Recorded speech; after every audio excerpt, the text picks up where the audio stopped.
Wealth, Prophecy, Dean Silver, better known as Northbase. So let's talk about Northbase, man. Where's Northbase come from? Basically, well, he's kind of came up one day and he says like, oh, let's make this tune. And I was like, oh, right, okay. Like, which tune was it? It was Turn You On, that was our first song, and then kind of just went from there really. More like kind of piano-y, old school vibe, but with a, 140 twist, which is kind of new. That's what Northbase is like specialising on, is like 140. Yeah, specialising in 140, but that kind of vibe, try to bring the old vibe back, but with a new lick to it. Yeah, so what came first, and was it like the idea to do the track together, or was it like just something that I had the mad idea for a long time. Hit an old piano raver, by the way. and just from see what Red Light had done over the time, from when he stopped being Clips and turned to Red Light, really on that vibe, Scream burning up, stuff like that. And it'd been sort of digested in there for a long time. And then when we sat and spoke about it, it was just right. We've got this flat, and after we've been in the flat 6 hours, we made it. But 3 days later, it was on Radio 1. Yeah, it was on Radio 1. I'm not sure about yourself, but I know with you that you was like collecting from like 90, 91 sort of time. So was that 86, a long time, man. Right. House, techno. So it's kind of. Don't be fooled by the cocoa butter, man. He's I'm dusty. Like you, man. I'm dusty, man. I'm dusty. Yeah, exactly. That cocoa ball, sunset cream. I'm really jealous, man. That's how I am. Yeah, we're often dusty, man. So is that where it's like, because it's kind of like, where I'm going with the question is like, it's kind of come full circle for like us guys, because we lived through all that sort of era, so hearing all these, like the same breaks all over again, the same piano riffs and all that sort of thing, man, but with a different beat over there. I've got no rules. We don't, no rules. We actually don't have conformity. It's got dance to it, and if we enjoy it, I actually believe if we enjoy it, other people in Northbase, then other people, when we go out there and enjoy it, and I think some of the other things, projects and stuff we've been involved in, it all has become very funneled and really quite structured and stuff like that. Like it has to be this way, or if you make music that way, you can't this way, which was probably a lot of the reason why I took a reverse art production 10 years ago. Up until April this year, I haven't made anything since 2002. Right. So, probably people tell me why, it's funny because I'm hard work. It's hard work, trust me. Yeah. It's hard work, but we get in the studio and we sit down and put our heads together, and we always come up with the goods. So tell us a bit about the process of you two guys working in the studio. Well, we use Logic. Do you go through like loads of old tunes, or just trying to find something? No, it just comes about. Yeah. Like we'll hear something and we'll think, right, that's good, and then let's try and do something with that. And then, next minute it's turned into a monster. You don't sound honest. But just to represent. I mean, play it all, honestly. Look at the piano. But we try and do like what we can. And I don't know, I just feel like musically wise, like the scene's kind of bass music, orientated music, bass music has gone a bit weird, all these bass lines and everyone's forgot about all the good vibes and the pianos and positive, you know what I mean? Everyone's like, and now it's just like noise and don't get wrong, I like some of it. I'm not gonna say I don't like some of it, but then we're a bit more similar, shiny happy people. A bit more happy, put smiles on faces. A bit more of a rave scene, instead of everyone going out to a tune, I was like that, You know what I mean? It's like out to a tune, this is sick. Because tell the truth, like the clubs like 91, 92, and that's what it was all about, you know what I mean? Just to see people there all buzzing off each other. Yeah, that's it. I mean, you sit there for hours talking to some guy that you've never even seen the rest of your life. What's your name? Where you from? What you That was the shit. I don't go to chips, by the way.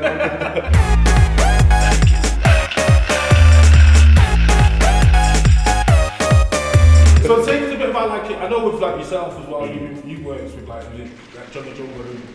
Yeah, did a remix for Johnny Jungle, Pascal, who that is. Yeah. And did the remix for him. Was that thing that you on the radio, the Johnny L thing that Johnny L, about 14 years ago. Remix for Johnny L. Yeah, hurt yourself. Right, yeah. I did a remix of that. I suppose finding some of that was for me, because I'd lost all the masters and everything we had from New Vibe and all labels, and I come across that at Christmas, and I think it was just like, well, there's, you know, stuff from here, Mistress, Sonic. Well, this was December just gone, but that tune was probably what, 2099? 2009. Yeah. Do you know what I mean? And actually going, oh, you know what, there is loads of talent here, and can we bring it together in a thing that's just not too clicky, it's not too... So let's expand on that with like Northbase itself. Is Northbase going to incorporate a lot more Manchester artists? Well, already we have like Sonic's on board making music for us. Phil that I started Prophecy with, so Phil's on board. And then we have Steve as well, who's Erotic, IKB. Well, I'm going to throw you in there. Sapo's done a few things, but that's under an alias, but that not as Northbase, but who knows. We've done the first single that comes out next week. I was doing a thing spitting over it. I just think everyone's in a different place now to where it was. You know, you make music to be part of a team, to get out and do something out there. Rather in the past, it was all, you know, a lot more. You made music because music made you money rather than going and performing. Music's more of a platform now rather than, it's more of a marketing tool now rather than an actual commodity now. If you look at Chase and Status or some of those acts there, you know, guest vocalists, I mean Chase and Status are unbelievable, but guest vocalists, all the different bits, give it that extra twist, which is what makes it unique, and therefore... And then the live shows themselves, brought an added twist to that, what people weren't expecting anyway. Hopefully we'll be going live. Yeah, I was going to say, definitely. We definitely want to take it live, hopefully next year. We got signed to a new state, so definitely want to take it live. Just, you know, make it more of a show than just like, you know, stuck behind parents and just DJing, you know. Well, let's talk a bit about the, you know, what are incorporating the actual gigs and what you actually do use now. So what are you actually using now? Is there anything like, you know, are you just CDJs and just big time. A good host at the moment. We've got MC Longman's our MC for Northbase, and he's part of the family now. And, he's been around us for years, since Metropolis started, and we've been from a long time. Dusty. I'm going to clean it down here. So what do you want to incorporate in the shows when you got things like proper buzzing and... I think when we go out and play, I think we obviously play probably 50% of our own stuff, and then we incorporate things that just really, bit of dubstep, bit of this. Anything from T to Red Light, is it like when you do go into certain clubs, and people know what to expect now, so I'm talking, I suppose, like when you first started playing the 140s, was it hard to incorporate, or was people kind of standoffish, like? I just more like suffering folks, do you know what I mean? Like, we're here, and this is what we're about, and if you don't like it, go and have a cigarette, go to the bar, or kiss your missus, or whatever it is you do. You know, maybe kiss their women, or kiss their boys. It's happened though, really, because it has been a lot of people took it on board now and then, you know what I mean? Like, probably buzzing off it now, a lot more producers are producing that shit now. Yeah, I think the funny thing I think we have with it as well, there's only certain people that, you know, we have a lot of influence from the past, but it's very much new music, and I think a lot of people are caught between the ability to take those elements from the past that you want and, you know, give it a future twist to it. Some people are almost just making jungle and making rave music, and we're definitely not that. That's why we're coining the phrase 140 really, because even though half our music is made at 140, 138, 128 was this one. But you know, it just, the only rule is, it's, you know, nothing's really gone past 146, is it really? And we're not coming below 128. Have you found now that production now, because you know, like from like the early days, I'll say like 2005, and that was a jungle producer, you were a jungle producer for drum bass. Now you can do right across the board and use that same name. Are you finding like it's a lot more open now?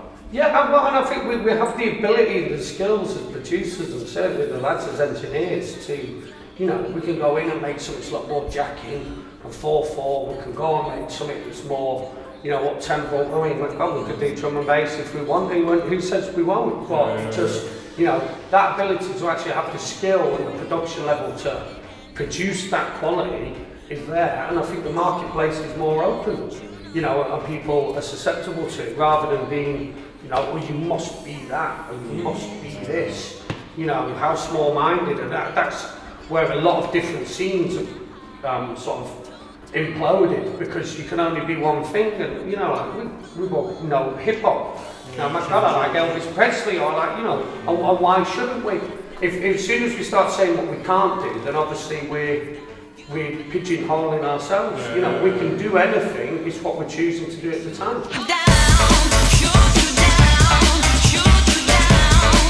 Let's talk a bit about production styles yourselves. So we need to be saying before you use Pro Tools. No, use Logic.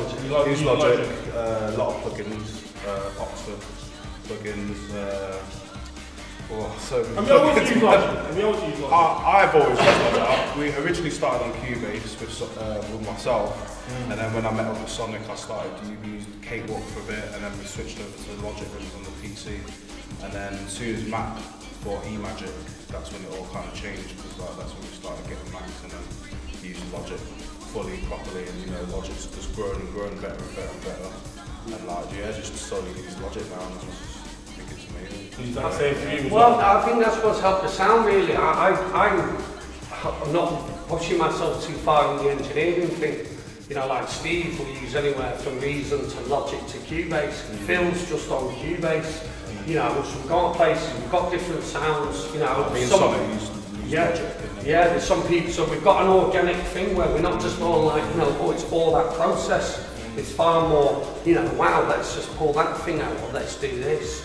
And I think that helps in the creative process of just being an open book. And you can also, for me, and I'm sure the fans and people will know, you can almost pick which producer it is once you've learned who people are, if that makes sense. But you know, we've now got this melting pot where me and Dean might go to someone else's, they might come to us. You know, oh, I forgot this, but I've got that. That's the game's just right open for you. Yeah. You know, like we said before, you know, this shit wouldn't happen like 10 years, 15 years ago. There's no way. Almost 15 years ago, I've got an EMU. And you've got an Akai, but you've only got the low pass filter and the effects. You've got a Yamaha, so we'll plug this with that. And you know, and the big people who do that are still people like Aphex Twin. And that's why continually the sound can change, and it's not, you know, again, it's about conformity. We don't really conform, you know. We've had this conversation, especially with Aphrodite there, and he knows his shit like. You know, yeah, of course. Yeah. And he was saying the question was basically the difference between digital and analog. You know what I mean? Because you know when you know yourself, the analog just kills it every time. Yeah, I think with analog it's just a warmth. But then the crispness that you can get from digital is different things, so it's just working about. It's going back now when it's more analog side. A lot of people are using hardware. But yeah, that's a mutation because so many people are sat in this, you know, God bless them, you've got a lot of kids who are going to music colleges and music trainings in time. Here's 30 of us, oh, we all have reason. You all work this way, and the beauty of music is, you know, I'm Jimi Hendrix, I play the guitar this way, that's why it will sound different, and you'll do it this way. As soon as it all becomes too conformed, where's the individuality? Well, that's what's the trouble with drum and bass as well, because it became, you know what I mean, it just became not drum and bass no more, you know what I mean, it's just, and everything's like such at a level now. You don't know what the fuck to listen to, you know, it's there, it's just so high tempo, you know what I mean, every well, the conformity as well, you know, I'm with this label, therefore I only really make music like this. Surely you make a beat, but get something banging out. I think that you can see with some producers, it's too formulaic. I can't even say the word, but you know, like, oh, I always start like this, and I always do that, and then I always do this, and you go, well, obviously you're just going to get that continual. You know, why shouldn't you? But at the same time as well, if the fans are buying that, you know what I mean? Well, this is the turn. Who is buying music? Well, yeah, that's true. So then you have to go in the different genres, or the different things. Who is successfully selling music, and who's also got the ability to sell music, but not go out there and perform. And that's really, then you can tell the people who are really in the business. Because everyone else really, music's a means to the end, because that's to go and perform. Now we've always been performers, you know, I come from a DJ background as Dean, and you know, so I think for us going out there and actually, you know, dancing and doing what we do live is part of the cause of why we make the music. Whereas if you think back in the day, even 10 years ago, I won't DJ, I'll just make tunes, and you'll be the DJ. You know, when we're completely separate to each other. Now you've got to be everything now, really. Yes, you've got to be able to do it all. Yeah, and then what you find is the people who were the more just produced, now because they're going out and DJing every weekend, they're not really getting the time to do the studio, which is why they were creating really unique and special things. Because that's why we had a world of just DJs, and then you had this thing of producers. You didn't have a reason why you both of you guys are working on the radio as well, so that's like another platform for you guys. I think the radio is just to more or less to push what we're doing, really. And it's another access to a market. And again, I think it's a sign of Manchester, and there's a thing that, you know, it'd be easy not to be involved. You know, it's easy to give a reason not to do something, but Manchester at the moment, though, you know, just to cut you there, Manchester at the moment has got a massive buzz. There's so much, art coming out. It's ridiculous. Yeah. I've not seen this buzz on Manchester since back in like 2000, where you had Future Cops, Marcus, ST Files, XTC, Sapo, these boys, me and Phil were on it, right? You know, people were pumping tunes. Why do you think that is now? Why is it? Well, I think little thing, you know, and there's a whole load of other artists that I haven't managed to say there within that, so without, you know, people who are pushing forward. And I think now it's not because music, you either give it away for free now, or you sell it. If you sell it, you only play it for so long before it's out there. Whereas look at New Vibe and things like that, just, you know, you've got 60 tunes sat there that still never came out. They're just dub plates, so it was a whole different procedure in putting music out, because we weren't manufacturing vinyl now. You know, that was 8 weeks on release, on it, going and mastering and just doing that. We can do a tune now, and we can have it in the marketplace in what, 14 days, 7 days? You can even SoundCloud it, you can sell it on your own website if you wanted to, or, I mean... Has that kind of like saturated the market though? No, not in relation to you guys being, but like the average person that wouldn't normally write a tune, but now all of a sudden we've got the platform. Look, it's like anything. You know, any old idiot can ride a bike. Any old idiot can make music, or DJ, or do this or that. But there's the cut above the rest. Because the people who create, you know, the quality and at the top end, the people who put the time in. But that's all it's about. That's why us three aren't here playing professional football, because we went off kissing birds or drinking beer and smoking fags behind the bikes and been kicking a football against the wall. And we all know people who've been successful in that, and I think it's no different. You know, it's time and dedication is what gets you the end results, isn't it? And some people don't even get those results. I mean, I'm not saying we have, but we're here and people... So I suppose it's an open market, so if you know, people really want to buy whatever they want to buy, then... You know, look at the internet, and you know, the internet now seems to be just a place where you cuss things rather than celebrate things. So it gives any old idiot a voice. Whereas you think 10, 15 years ago, we were going into the block, you know, slagging off someone's event or spinning. You get slapped down off someone in the shop, let alone the people in the shop. You know, whereas now the internet's this place to, oh, I don't like this, I don't like that. And I'm just always going, what do you like? You know, what can I pat you on the back for and think, yeah, I agree with that. You know, it gives any old idiot a voice, and I think that's a similar thing. So hold on tight, 'cause you can never run from what you see. Take my advice. So let's talk a bit about Metropolis as well, where you're talking about people. How's the things going with Metropolis? Metropolis is going all right. You know, Northbase is a resident of it, but I mean, I think there's a thing where some people have thought, oh, you know, you've just forced that in, but actually the way the events are now and that, what we do suits it. We can play after drum and bass, we can play before house, we can play after this, you know, we're